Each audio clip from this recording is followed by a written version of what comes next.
Welcome to the Heat of Command podcast, mastering the art of fire service leadership.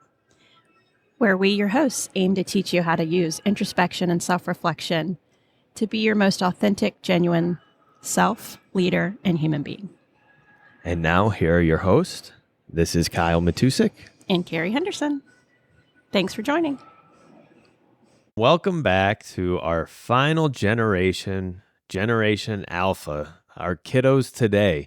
You know, I'm really excited to talk about this, Carrie, and it's really, I'm curious to see how we're messing our kids up today. You know, and we're going to see the results in 10, 20 years and be like, we should have done things a little bit different. And, but it's kind of fun and interesting to talk about where we're at as parents raising our kids and kind of what we're seeing in the world that they're growing up in and how that could potentially, you know, affect them and how they have to be led and motivated and empowered and, you know, what they see as their main values compared to other generations. So it's kind of interesting to talk about this generation from our point of view. And, you know, in 20 years, we listen back to this and we're like, wow, yep, that's what we got wrong. Yeah, what will our kids tell their therapists in 15 years or however long it takes them to get there? Yeah, but you know what? For them, it'll probably be normal. Everyone will go to a therapist. It'll just be part of life, and like going to the doctor. Yeah. You know, and I don't think that's a bad thing. I think it's a good thing, and it's just so interesting, you know, to have taken this journey that we have taken through each generation, and now this is where we're at talking about our kids. And you know, I think one of the biggest things is me and you have hit on, and you know, our biggest thing is looking within, and you know, what have we done, and how do we want to grow as leaders, and you know, in 20 years when we realize the mistakes we made as parents, I think it's going to be easy for us to take accountability for that. You know, and I think that's a stark difference than, you know, some things that we've have experienced in the past, you know, with older generations and, you know, maybe my parents' generation or my wife's parents' generation just being so hard-nosed that, well, we did the best we could and it is this way and I had to go through it, so you had to go through it. And like not having that accountability, you know? So I think it's just very interesting, you know, to really look at it the way we've looked at it over these last few episodes. And this is kind of where we're at and how that introspective outlook is just so important when we're just dealing with people. Yeah, it really is. I can remember when I was little, and my mom was is an incredibly empathetic, compassionate person. And she thinks of others just all the time. And my dad was really a tough guy. And I can remember him telling her when I was little, like, you let her get away with everything. And, you know, you don't ever get on to her and you never hard on her and stuff like that. But yeah, my dad was definitely that baby boomer stereotypical, if there was one, hard nose, and he had it tough from his parents. So we were going to have it tough if he had anything to do with it. But luckily, mom mostly raised us, so we were raised with a softer touch. Yeah, it's just crazy how it's all progressed. And you know, as we, you know, our parents, and you know, you almost see the mistakes that your parents made growing up, just like our kids are going to see the mistakes that we made as they grew up. And like, you don't want to relive those mistakes, but it's like that balance of, well, we can't go too far this way because then it's, you know, we still have to create, you know, and build people to be productive parts of society, you know, in their future. So it's like this balance, and how do we do it? And you know, we're shooting from the hip. You know, that's what we're doing, and you know, we're trying, and it's just it's very interesting. You know, there's a quote, and maybe we could just chat on this a little bit. And I've seen it come up a lot lately, and I find it very interesting. I forgot exactly who said the quote, but he said, "Hard times create strong men create good times create weak men, and weak men create hard times." And I've seen this quote a lot recently, and and it usually says, we are here. We're at the point where good times are creating weak men, you know? And it's like, I don't know, maybe we are. And then it gets, you know, we turn it around and it's like, how do we build warriors in our kids, you know, and build them up so they can, even though we have better times than it was, you know, 30, 40 years ago, you know, the depression and all the stuff that we've talked about going through each generation. And everyone has their own challenges, but how do we continue to build warriors? I think is the question when we are, especially looking at Gen Alpha. Like, how do we create warriors even in better times than history has afforded us? Yeah, and we've talked about it before, like, I really, really want to instill resiliency in Nicholas, you know, and that kind of correlates to this is I want him to be soft and empathetic, but I want to be him to be incredibly resilient. So I did a little research today on Gen Alpha, just because, just from my perspective, I just know what it's like living with an 11-year-old boy.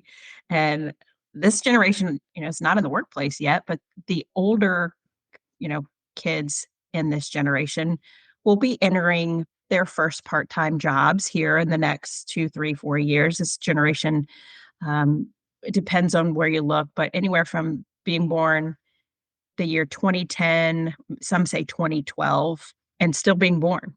So this generation is certainly being still being shaped, and we won't know all of what their lives will experience for many years, but it's shaping up to be probably maybe one of the biggest generations in history. They may even supersede the baby boomers, which is interesting to me. I learned that today. Uh, they're the they've been dubbed so far the iPad kids because they came out. They came out. They were born after the With an iPad iPad in came hand, out. right? Yes, exactly, exactly. So we said that Gen Z was a completely digital generation, but gosh, Gen Alpha even more so, connected in every way possible. And not just, I think the difference may be that Gen Z was connected and on social media a lot, but connected to probably a closer circle, like their network, their friends and family that they're friends with on social media, where apps like TikTok and whatever else is out there that I don't know about yet, they're globally connected. So they're seeing political and social stuff from around the world that I think previous generations weren't exposed to. And our kiddos will probably be a whole lot more sympathetic to and culturally aware than anybody ever has been. Yeah, and I think we're still going to see a lot of the impacts of the pandemic on Gen Alpha. Especially those, the older Gen Alphas right now. They were 10 years old, 12 years old when that happened. So, the iPad generation. I mean, they went to school on that for how many years, depending on what part of the country you're at, and socially, some growth needs to happen there, and but you also understand like why they are the way they are because of that. And how is that going to shape them when they're entering the workplace in 10 years? And that's the questions we need to start examining now so we don't end up in this recruitment retention issue in many industries, not just the fire service. It's how do we start developing these strategies now and putting people in leadership roles that are going to solve this problem now. So when that generation is entering the workforce, it's not even an issue. We're already attracting them. Yeah, and you mentioned that socially it probably stunted them. They're trying to make relationships and build friendships over a computer, especially those that kindergarten first graders when COVID hit. My son was in second grade when COVID hit, and most of third grade was virtual, but not just social. Their education, and when you look at their benchmarks for math and reading, they are behind. Yeah. Even kids that had great support systems at home are behind. And think about the kids that didn't. Think about even kids, parents that wanted to be a great support system but had to work still, and everybody's at home or and trying to work from home. And then there's parents that didn't work from home and they're trying to get somebody to come into their home to help their kid with virtual learning. But most of these kiddos are behind on benchmarks. And so do they ever catch up? It'll be interesting. Yeah, that will be interesting. And you look at the work that, I mean, fortunately for us, our kids were like preschool and kindergarten. So I don't think the pandemic's going to have that much of effect on our kids if they even remember it. It's like, what event are they going to start remembering, at what point in their lives, and how is that going to shape them? But yeah, you look at some of the schoolwork that was going home and you're like, what is this? How am I going to teach them? I don't even know, and it's like, this is how they're teaching math now? That's not how I did it. This is what we did. Yeah, and it's just how it's evolved, and then the expectation on the parents to teach it, and it was kind of a mess, and do we catch up? I don't, I don't know if we do. Yeah, I think it'll be interesting. Now, they are probably very digitally savvy. Oh yeah. My kid can do Zoom and Canvas and whatever LMS is out there. He can navigate like nobody's business. His handwriting, he can't write because they didn't write during COVID. They didn't have Right. to submit anything with handwriting. So he's in middle school and his handwriting is atrocious, like terrible. I'm Uh, like, That's all right. okay. Uh, Um, Coming from another person who has terrible handwriting. well, mine's not great, but mine is definitely not great. Let's see what else about these alphas. Oh, and something else I learned today: AI in their world. I was going to bring that up. Oh, there you go. No. AI. So they can use AI in school. Like they can use ChatGPT and, for they can't use it to write their papers, obviously, but they can use it to create all kinds of stuff. And so the lines between like real and a artificial is so blurred for them. And I don't even know how that's gonna look. It's Right. so crazy to me. Yeah, it is. I mean, even we've touched on it a little bit just with some of our social media and stuff, and you're like, "Whoa, there's stuff out there that does this for you," and it's nice how it works, but and at what cost is that going to be? And are we going to continue to teach, or and that's the thing we got to look at as this generation starts getting into the workforce and what they were taught and what they utilized, and then it's like, all right, how do we utilize that? Even though we know nothing about AI, it's again about meeting people where they're at because that's their strength, not ours. And I worry my kid is super creative. It's just that is one of his strengths, and I think it's so cool how his brain works. But I worry, like, for AI, does that strip some of that creativity? Because they can get on there and ask it to make anything or write anything where, if I'm writing something and it's going out into the world, I'm very, I think about it and I'm, want to say the right words and make it flow. And they can ask ChatGPT or whatever platform, there's lots of them out there that'll do it, to write them a social media post about, you know, whatever they want. And it comes out beautifully eloquent and all of this. It's like, does some of, do they lose creativity because of it? I hope not. Yeah. Yeah. Because service, and what made me think about that is the fire service benefits so much from very creative people. That's how we get change in the fire service, and that's how we come up with unique solutions on really challenging calls. Like, have you ever been on a call and somebody comes up with something really out of the box, and you're like, "That is the only way to fix this." Yeah. And I think creative people are so needed in the fire service, and I worry, like, don't let that go away. Yeah, it's almost like that creativity builds on critical thinking, right? Yeah. And if we're allowing AI to do all that for us, what is that going to look like in 10 or 15 years, 20 years, even when these people are in leadership roles and they never had that critical thinking, creativity set of their mind working because there were programs that did it all for them? I always like to say I think they are the most hydrated generation. Yes, we've talked about that. Uh-oh.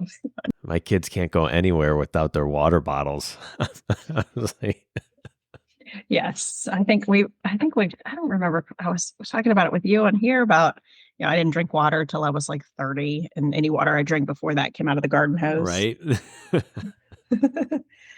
Um, I've seen, and I don't haven't seen this with my kiddo yet, but I've read this online before that our kids are gonna be, and there's this is all over the political fence, but our kids are going to be really concerned with a lot of social and political and issues like climate change, and they feel like it's their responsibility to change it.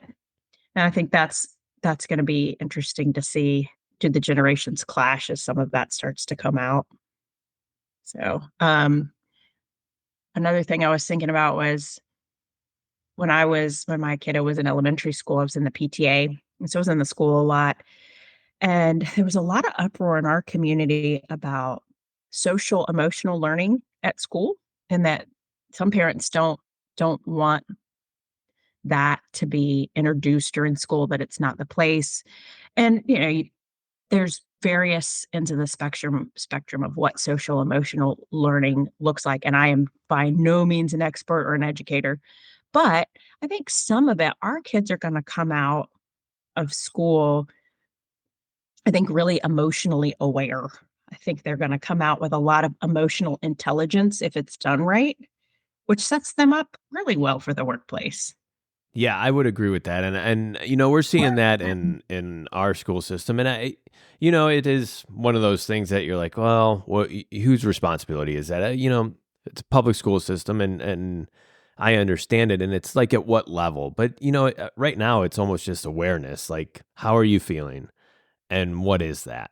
That's it. Like, it's not like therapy where they're digging in on these kids and like, why are you feeling that way? And blah, blah, blah. But there's like no shame behind it. Like, it's okay to feel sad. It's okay to be happy, and that's kind of just being aware of what emotions are. And I think that's extremely valuable, right? I mean, again, if we want to create warriors, that's where we have to start is they understand what they're feeling and why they're feeling that way and that it's okay to feel that way because going through school for me, forget about it. Like that's the last thing we didn't talk about emotions or feelings or nothing in school. It was just to work, right? And we were learning about this, and that. So I think there's a lot of value behind it. And if you get kids coming out of school that are more emotionally intelligent, I think that definitely builds stronger personalities and ready to enter the workforce. But at the same token, you quickly mentioned, is that going to cause a rift between different generations? Because, if you have somebody who's so emotionally intelligent and then the other side that's not, like there's going to be a clash there just based on those simple facts. So again, as senior people within the industries, it's understanding this stuff like, hey, they're going to come in with some strengths that you don't have, and that's okay. And how can we learn from each other, meeting them where they're at? And it should be we're all helping each other build on those things that we bring to the table. Yeah, and we talked about it at Teaks. At our kids are going to be so comfortable talking about stuff that right now a lot of us are uncomfortable because we've never had to talk about it. We've never had to think about it. So we had the discussion at Teaks about if you're not comfortable with pronouns and asking people what their pronouns are or calling someone by a pronoun that maybe you wouldn't have called them by, our kids, that's that's probably, I'm guessing, not going to be an issue to them.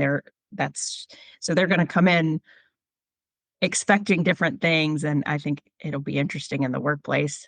And not just like at our schools, they don't just talk about their own feelings. There's a lot of awareness of how other people are feeling. So there's, you know, right in middle school, and I didn't expect this in middle school. This week they did kindness week, which we did that in elementary school, and they had a pep rally at the end of the week for kindness week. And I haven't talked to my kiddo yet to see how that went, but so Yeah, it's cool to see, living and learning and what we can apply and what's going to work and what's not going to work. And, that's all we can do. And to try and just stay on a progressive route on how we're going to continue to build this generation and understand what they're going to end up bringing into the workforce, I think is the most important thing, just evaluating them and looking at ourselves to understand, like, we all got stories. Where are they coming from, and how do I meet them there is the question when they're entering the workforce.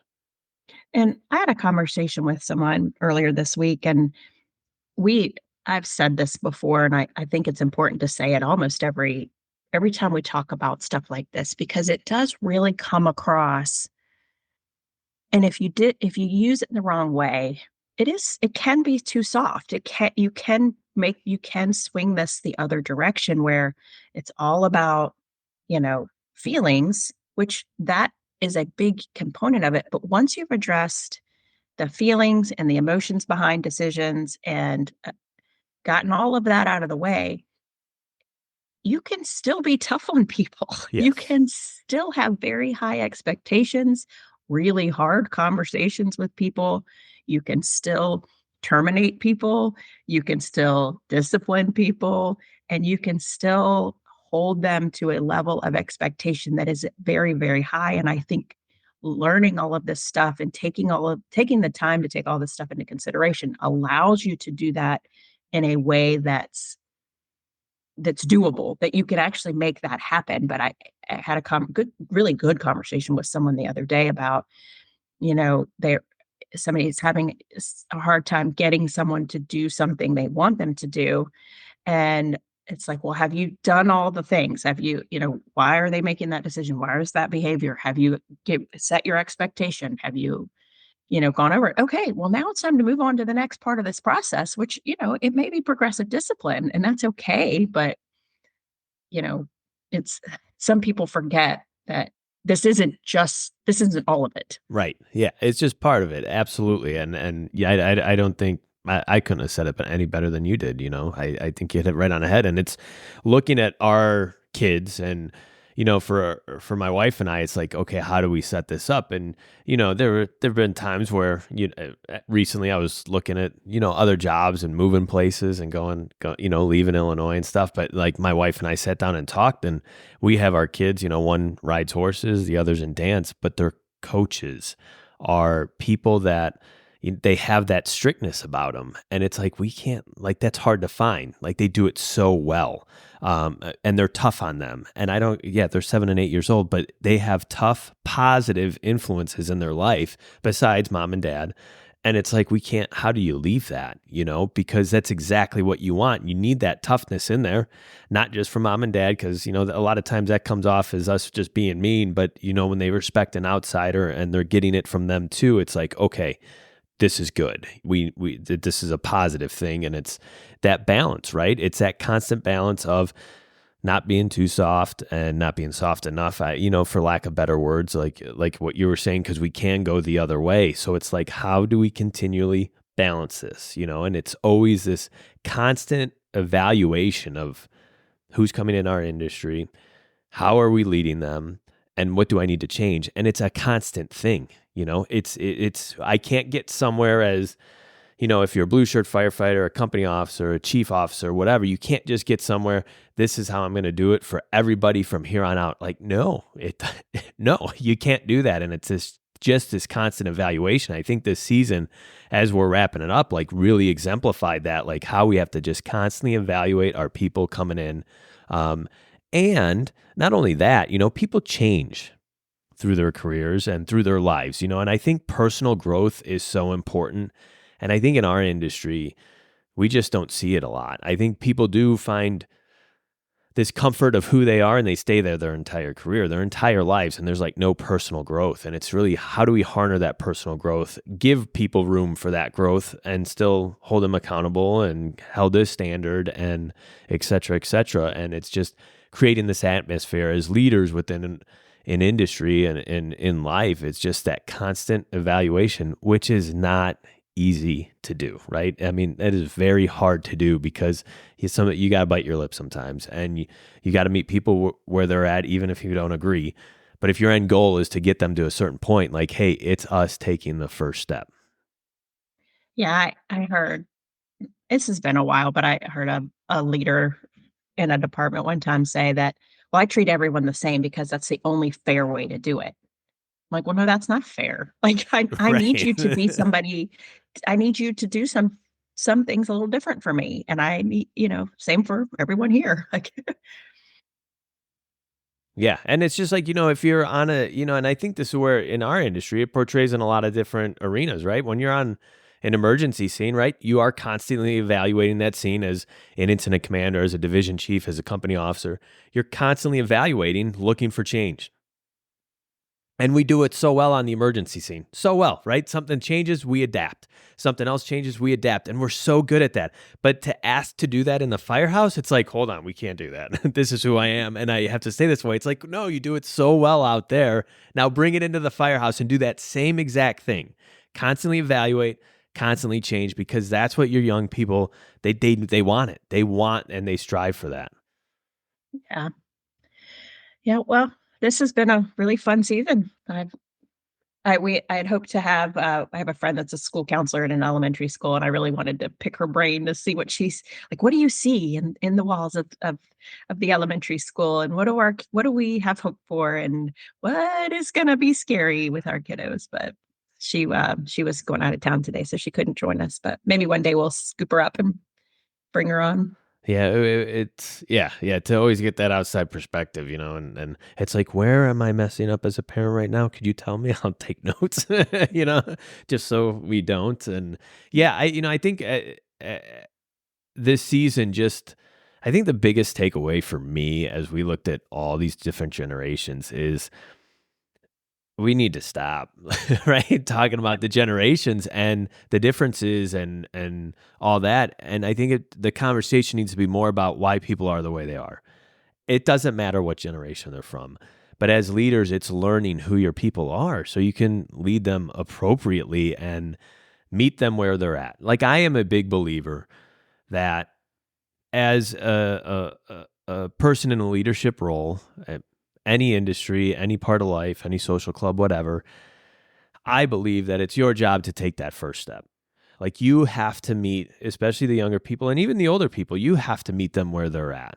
And then it's like you're almost fishing, right? You throw that line out there, you go meet them where they're at, and then you start reeling them in. And the goal is for them to learn who they really are, right? That truest identity of why you are the way you are, right? What events made you that way?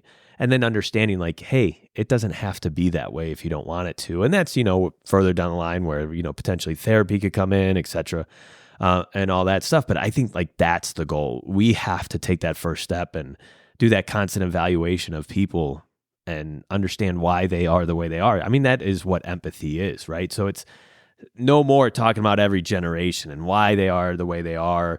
It's important to understand that on kind of this general level, but there's so much more behind that you have to do the work on. Like, we could tell you, yeah, Gen Z is all about this, but the reality is, as we learned, many Gen Zers or Gen Xers aren't the way they didn't go under that umbrella of the generalities we spoke about. So understanding your people and having that empathy for them. Yeah, and I think for me, the coolest part of all this was learning what went on during all of their while they were growing up, and what may shape them. That was just kind of from a historical perspective interesting, like what they were exposed to and what happened in each generation's lifetime that may or may not have an influence on them. It was just more of an awareness thing, and now knowing that almost everyone we interviewed had a lot of qualities outside of their generation, and now it's even more important to me to learn individually. So we talked to the Gen Zs, and all 3 of them mentioned the pandemic as a big part of their life, but they all 3 had kind of a different perspective on what that meant to them. Yeah. So it was cool to learn that that was something that shaped their entire generation, but it shaped them all differently. So Yeah. And that's like, yeah, this season was really educational for me, like taking away a lot and learning, like, wow, even we were wrong in a lot of things, thinking that it's all just generation stuff. And it comes down to, meeting people where they're at. And, I've said it numerous times, but and then it's like, how do you actually do that? This stuff isn't easy. The stuff that, me and you talk about, like, how do you take that first step and meet someone where they're at when you've lived this life that it's always been this way, and especially in our generation, everything's very logical. It's very black and white. And I went through it, so you have to go through it. I'm senior, so you have to listen to me. Like, it's always been like boom, boom, boom. And it's like, okay, we have to stop that. And how do we start learning to be our authentic selves, right? And I think that's where it starts. Like, what is your truest identity? And I think the purpose, listening over our last season, like, what can we take away from this is, well, first of all, learn who you are. Like, what events happen in your life and cause you to be a certain way. And then once you understand that, it's like, okay, now I can start learning what that empathy looks like for others. And now I can start meeting people where they're at because I understand my story and why I am the way that I am. And I don't expect people to know my story. I have to meet them there first, and then I'm going to share with them what I've learned, and so they don't have to make the same mistakes. And then this is like how we constantly stay progressive, and keep building as a civilization, not just as an industry, but how we keep building and making every generation that's coming after us better than us, because they should be, right? Every generation after us should be better than us. The Gen Zers and the Gen Alphas should be better firefighters than us. They should be. And We if should the, want them to be. and yeah, and if we don't, then we are the problem. Like point blank, you are the problem if you don't. And if you don't have that expectation, then you are part of the problem. So it's just changing that mentality. But as me and you talk about, it comes back to you and your introspective outlook to become your authentic self, and that's the stuff that we're constantly preaching and talking about. And yeah, it gets me kind of fired up. This season I didn't think was going to like kind of affect me the way it did. But as we continue to talk, man, you just start looking at it and thinking just so differently. And it's been pretty awesome for me. Yeah, it gets me excited because I just love the new generations. I love Gen Z. Yeah, it's you initially it's always like, oh, these new people coming into the industry, blah blah, and because it's what you can, it's what I came into, and these new people are this that, and it's like now it's like after we've gone through this season, and me and you continue to talk more and collaborate more, it's like, wow, I can look at things completely differently and have that excitement for the future. And as we rid of some of the historical problems within our industry, like, okay, time to move on from that, draw the line in the sand. We're done with that. And this is where our focus should be. And, I'd be the first to admit that I struggle a lot with that, especially my current situation. It's a very challenging spot for me to be in, but it's like, how do we get, how do I have that internal motivation to really start looking and building our young people, and kind of blocking out the negativities and the things that have negatively affected me, within our industry, and like how to block that out and not let that affect me and focus, on the younger people coming up, because that's what matters. Yeah, it does. Well, this will, I guess, will be the end of this season. And Kyle and I were talking before we hit record. So our listeners know we may not do seasons anymore. We may just do episodes so that we could just keep rolling on with kind of whatever is the next thing on our brains.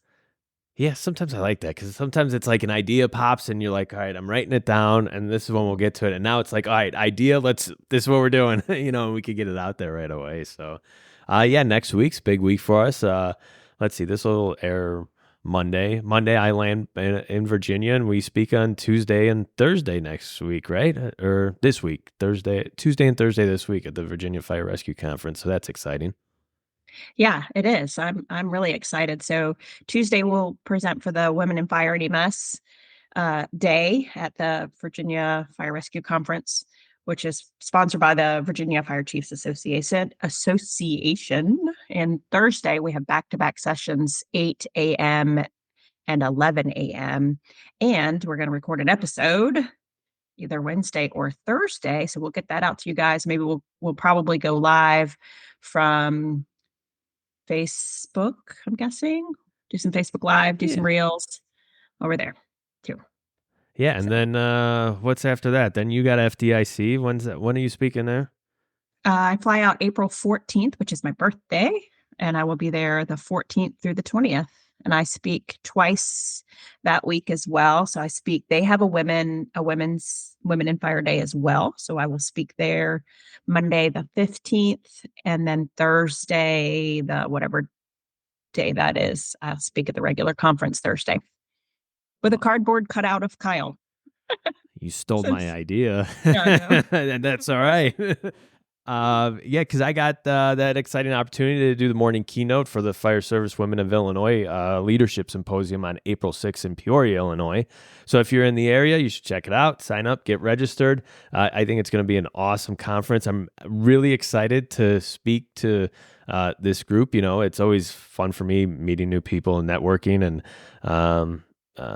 just continuing to spread our message, and I just enjoy talking about that. So looking forward to that. Looking forward to Virginia, you at FDIC, and yes, I need a cardboard cutout of Carrie next to me. It's going to be just a little bit interesting presenting without you.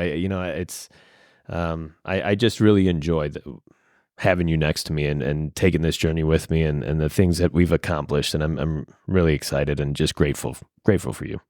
Thank you. I appreciate that. Yeah, I get a lot of self-doubt, and then I'm always like, "I can't do this without Kyle. I can't go to FDIC without Kyle." And then you'll text me something like, "You need to send a cardboard cutout because I have to do this by myself." I'm like, "Okay, maybe Kyle's having some self-doubt too, so I don't feel so bad."